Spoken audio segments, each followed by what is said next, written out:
In 2009, I stepped off a plane in the United States with just $1,000 in my pocket, a heart full of dreams, and my wife, 7 months pregnant, by my side.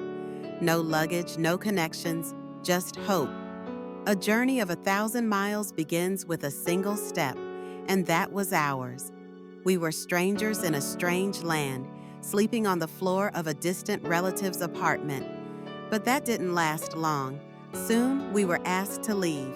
With nowhere to go and little money left, we found an apartment for $300 a month. It had mold on the walls, roaches in the corners, and a mattress on the floor. No furniture, no fridge, no fan. But it was ours. I spoke little English, and my master's in business? Worthless here. I had no experience, no guidance, but I had one thing: willingness. Every day I searched for work. Every day I faced rejection. Until someone mentioned a family needing help with their lawn. I said yes. That day, I pulled weeds with trembling hands, crying into the soil. That was my beginning. My wife's health was fading, and our baby was coming soon. We had no insurance. I ate once a day so she could eat twice. Yet she never complained, never asked for more. She is the kind of woman who builds empires in silence. And then our daughter arrived. Her first cry echoed like a war drum in my chest. That night, as I looked at my newborn, I made a silent vow. We will never be poor again. Something inside me changed. I became obsessed with growth, with opportunity, with rising. From cleaning jobs to basic tasks, I took whatever I could find. Our home had one broken chair and a trash-picked table, but our love made it feel like a palace. I was overqualified, they told me, again and again, so I hid my degree. That worked. I got a job as a security guard. Then one day, a phone call from Toyota. They wanted me for a sales associate position. I said yes. First to arrive, last to leave, 16-hour days. I sold cars like my life depended on it, because it did.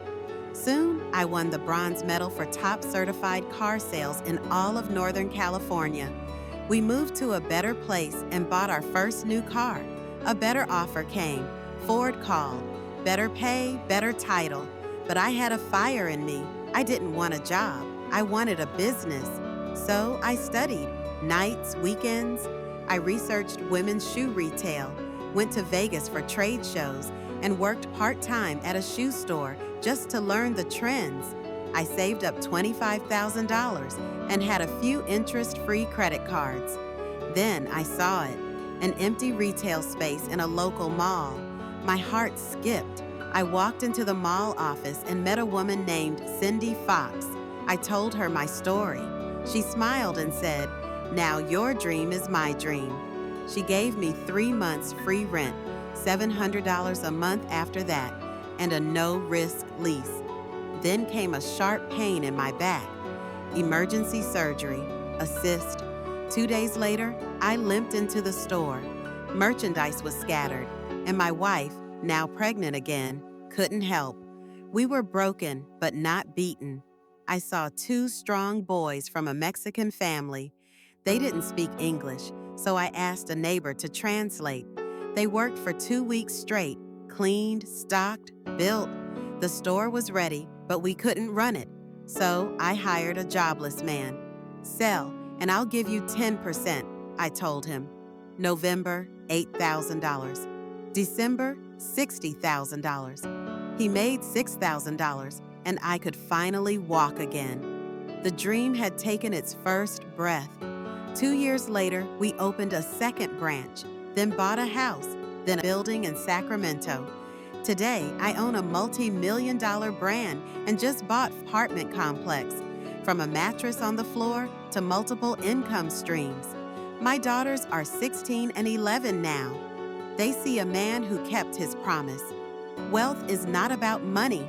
It's about rising when it's easier to fall, about loving when it's easier to leave, about building when it's easier to break.